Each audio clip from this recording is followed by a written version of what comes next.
Class 1 Bangla পিঁপড়ে আর পায়রা এই গল্পটি ক্লাসে পড়ানো হয়ে গেছে এবং এর অনুশীলনীগুলিও করানো হয়ে গেছে। যেমন বাক্য গঠন আছে ৩ নম্বরে, দুপুর, গরমের দুপুরে শরবত খেতে ভালো লাগে। এই ধরনের বাক্য গঠন এই পরের কবিতাটিতেও আছে, এটিও ক্লাসে পড়ানো হয়ে গেছে। যেমন ছুটি, ভাই, ব্যস্ত, এগুলি দিয়ে বাক্য গঠন ক্লাসে করানো হয়ে গেছে।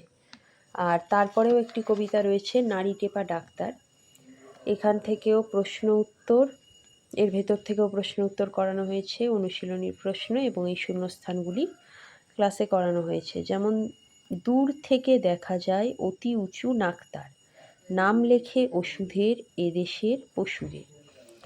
কবিতার লাইন দিয়ে শূন্যস্থান আছে এবং যে কোনো গল্প কবিতার ভালো করে পড়তে হবে যাতে এর ভেতর থেকে ইনার কোশ্চেন আসলেও সকলে লিখতে পারো।